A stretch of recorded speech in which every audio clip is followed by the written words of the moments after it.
কর্ম, ধর্ম আর কর্তব্য, এই তিনটি একে অপরের সাথে জড়িত। আর অনেক সময় এই তিনটি পালন করতে করতে আমাদের সেই ব্যক্তির সামনে গিয়ে দাঁড়াতে হয়, তার বিরুদ্ধেই যেতে হয় যাকে আমরা সব থেকে বেশি ভালোবাসি। কিন্তু সেইখানে এই যুদ্ধ কোনো ব্যক্তিগত যুদ্ধ থাকে না। এ হলো কর্ম, ধর্ম আর কর্তব্যের যুদ্ধ। এটা সরল নয়, অত্যন্ত কঠিন হয় তার সম্মুখীন হওয়া যাকে আমরা সব থেকে বেশি সম্মান করি। কিন্তু আমাদের তো আমাদের ধর্মের পথে চলতেই হবে, কারণ আমরা কর্মবদ্ধ, কর্তব্যবদ্ধ, আর এটাই করা উচিত। শুধু এটুকু মনে রাখবেন, যদি আপনার উদ্দেশ্য শুভ হয়, আপনার ভাবনা শুভ হয়, আপনি যদি কর্ম, ধর্ম আর কর্তব্যের পথে অগ্রসর হন, তাহলে এই প্রক্রিয়াতে যদি আপনাকে আপনার আরাধ্যেরও সামনে দাঁড়াতে হয়, তাহলেও আপনার কোনো ক্ষতি হবে না। তাহলে আসুন আর আমার সাথে ভালোবেসে বলুন, রাধা রাধা। সাথী, সাথী এই শব্দটির ব্যাখ্যা কে কিভাবে করে? মিত্র, সখা, বন্ধু। কিন্তু অর্থ একটাই, তিনি যিনি আপনার সঙ্গী হন আর তিনি যার সাথী আপনি হন। এবার সব থেকে বড় প্রশ্ন হলো এটাই যে তিনি কে হতে পারেন যাকে আপনি আপনার সাথী বলে মেনে নিতে পারেন, নিজের সখা, নিজের মিত্র, নিজের বন্ধু মেনে নিতে পারেন। আপনার সাথী হলেন তিনি যিনি দুঃখের সময় আপনার পাশে থাকবেন, আপনার হাত ধরে থাকবেন। আপনার সাথী হলেন তিনি যার হাত আপনি নিজের সুখের দিনে ধরে থাকবেন। সেই সাথীরই হাত ধরুন যিনি দুঃখে সবসময় আপনাকে সাহায্য করার জন্য তৎপর হয়ে থাকেন, আপনার পাশে থাকেন, আর যাকে সুখের দিনে আপনি আপনার সাথে রাখতে পারেন। আর যখন আপনার সাথে আপনার এই সাথী থাকবে, তখন আপনি এটা বুঝবেন যে যখন জীবনে দুঃখ আসে, তখন এই দুঃখ কমে যায়, সবার মধ্যে ভাগ হয়ে যায়। আর যদি তখন সুখ আসে, তাহলে সেটা সবার উপস্থিতিতে আরো বেড়ে যায়। এটাই হলো প্রেম, এটাই হলো ভালোবাসা, এটাই হলো সঙ্গ। যেমন সম্পর্ক আমার আর রাধার মাঝে।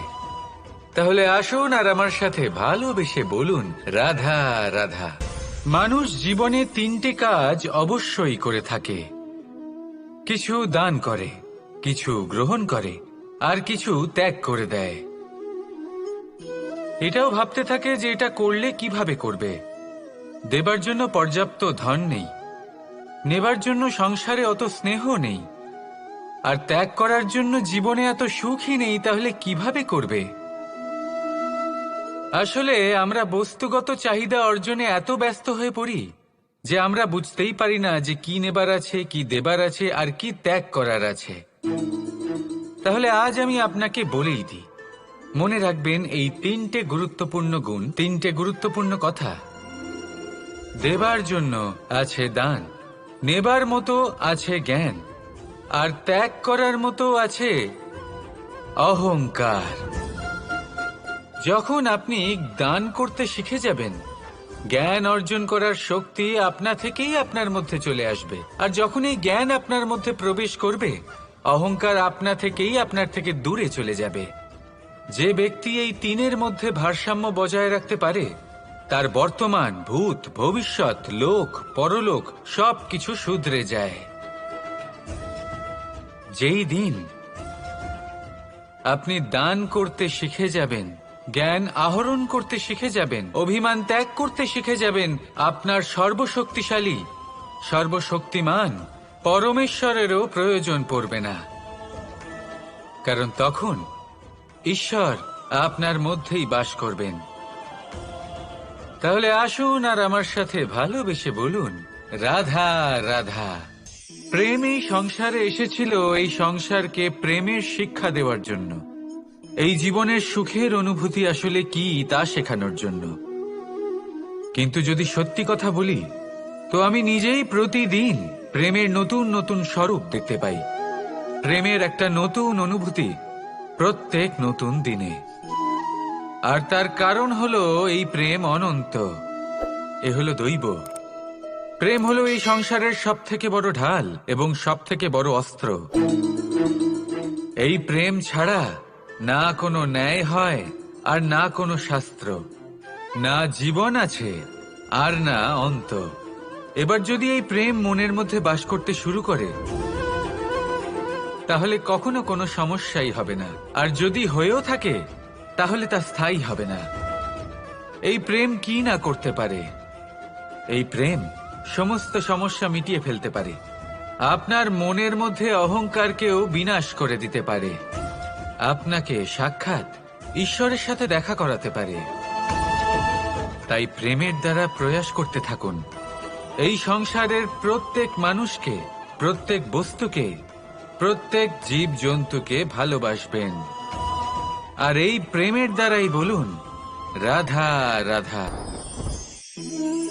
বরদান অত্যন্ত বিচিত্র এক বিষয়, কিন্তু দেখতে গেলে এই বরদান কি না করতে পারে? এক দরিদ্রকে রাজা বানিয়ে দিতে পারে, একজন দুর্বলকে এই সংসারের সবথেকে শক্তিশালী ব্যক্তি বানিয়ে দিতে পারে। কিন্তু আমরা ভুলে যাই এক অত্যন্ত গুরুত্বপূর্ণ কথা। বরদান এই শব্দের শেষে দান লুকিয়ে রয়েছে। এই দান কথাটা অত্যন্ত গুরুত্বপূর্ণ। আমাদের মনে রাখা উচিত এই বরদান আমরা দানে পেয়েছি, আর তাই তার সম্মান করা উচিত, কখনোই অহংকার করা নয়।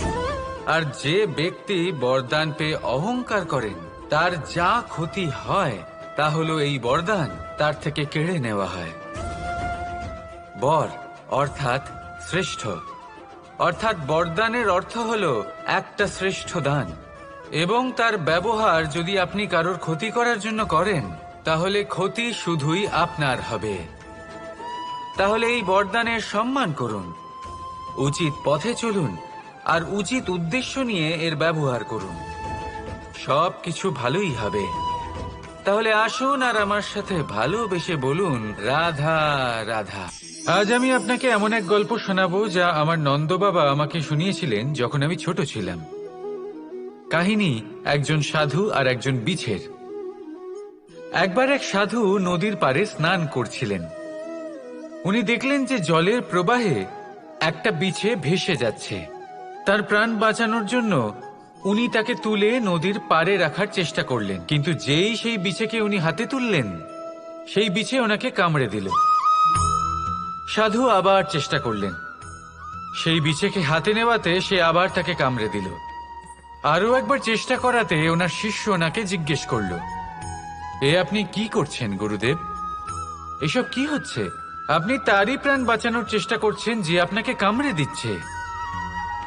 গুরুদেব উত্তর দিলেন যে ও বিছে হয়েই নিজের কর্ম করছে, নিজের প্রবৃত্তি, নিজের ব্যবহার বদলাচ্ছে না। তাহলে আমি সাধু হয়ে তা কেন বদলাবো? এর তাৎপর্য হলো সরল, যে সংসারে কিছু মানুষ আছেন যারা হয়তো খারাপ, দুষ্ট প্রকৃতির, আর হয়তো তারা কখনোই বদলাবেন না, কখনোই কোনো পরিবর্তন আসবে না। কিন্তু তার মানে এই নয় যে আমরা আমাদের কর্ম করা ছেড়ে দিই, আমরা আমাদের প্রচেষ্টা ছেড়ে দেব। আগে না, আমাদের তো করতেই হবে, কারণ ইতিহাস সাক্ষী আছে যে এই চেষ্টা এই সংসারের ধারাকেও বদলে দিতে পারে। তাহলে আপনিও আসুন আর আমার সাথে ভালোবেসে বলুন রাধা রাধা। এই সংসারে কোনো বস্তু হোক বা ব্যক্তি হোক, তার একার গুরুত্ব কিন্তু খুব বেশি নয়। একটা উদাহরণ হিসেবে বৃষ্টির ফোঁটাকে ভেবে দেখুন। যদি একটি বৃষ্টির ফোঁটা হয় তাহলে তার খুব বেশি গুরুত্ব থাকে না, কিন্তু যখন সহস্র বৃষ্টির ফোঁটা মেঘের মধ্যে দিয়ে ঝরে পড়ে, তখন সেটা বর্ষার রূপ ধারণ করে। সেই বর্ষা যা এই প্রকৃতিকে শান্ত করে। সেইভাবেই পাথরের ছোট টুকরো, তার খুব বেশি গুরুত্ব থাকে না, কিন্তু যখন অসংখ্য পাথরের টুকরো একত্রিত হয় তখন তা পর্বতের আকার ধারণ করে। সেইভাবেই কিছু মানুষ যখন একত্রিত হন তখন তৈরি হয় পরিবার, কিছু পরিবার যখন একত্রিত হয় তখন তৈরি হয় সমাজ, যখন অনেক সংখ্যক সমাজ একত্রিত হয় তখন তৈরি হয় রাজ্য। এবার এই রাজ্যের সবথেকে গুরুত্বপূর্ণ ব্যক্তি হতে পারেন রাজা, কিন্তু তাও সেই রাজা একা কিছু করতে পারেন না। যুদ্ধ লড়ার সময় তারও নিজের সৈন্যদলকে প্রয়োজন পড়ে। কিন্তু এই সংসারে এমন একজন ব্যক্তি আছেন যিনি একাই সব কাজ করতে থাকেন। এবং সেই ব্যক্তি হলেন মা।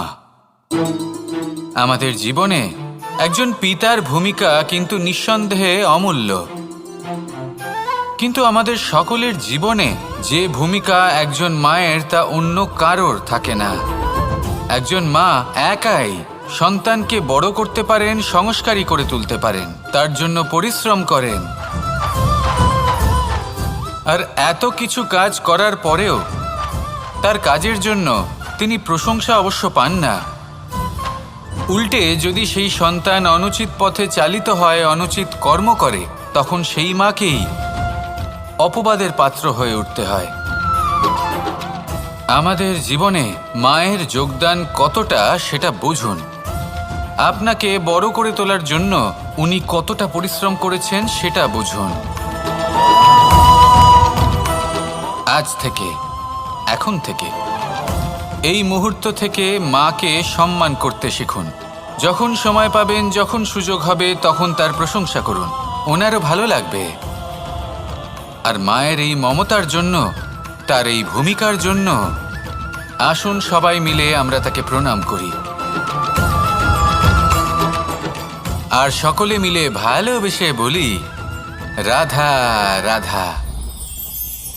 মানুষের মানসিকতা এমন হয় যে সে যতটা করে আশা করে যে তার থেকে অনেক বেশি তার বদলে সে পাবে। দেখুন, সবকিছুই আপনার ভাবনা চিন্তার উপর নির্ভর করছে। আপনি যদি ফলের বিষয়ে ভেবে কর্ম করতে থাকেন তাহলে সেটা অনুচিত। জীবনের আসল আনন্দ হলো নিজের কর্ম করতে থাকা, ফলের চিন্তা করা উচিত নয়। যদি আপনি এরকম ভাবেন যে আমি এতটা করছি, আমার এতটা পাওয়া উচিত, সেই ভাবনা অনুচিত। যদি আপনি সেবার মানসিকতা নিয়ে কর্ম করতে থাকেন, কর্মচক্রে প্রবাহিত হন, যদি আপনি এমন ভাবনা রাখেন যে আমি এতটা পাচ্ছি তাই এর থেকে অনেক বেশি আমি কর্ম করব, তাহলে নিশ্চিত রূপে আপনি যতটা করছেন তার থেকে অনেক বেশি আপনি পাবেন। আপনার আশার থেকে অনেক বেশি আপনি পাবেন। শুধু জীবনে অনেক বেশি কাজ করতে থাকুন, ফলের চিন্তা করবেন না। আর মনে রাখবেন, এই ভাবনাই সব থেকে বড় বীজ। কর্মের উপর বিশ্বাস রাখুন, জীবনে যা যা আপনি চান সবই সুখময় হবে। আসুন আর আমার সাথে ভালোবেসে বলুন রাধা রাধা।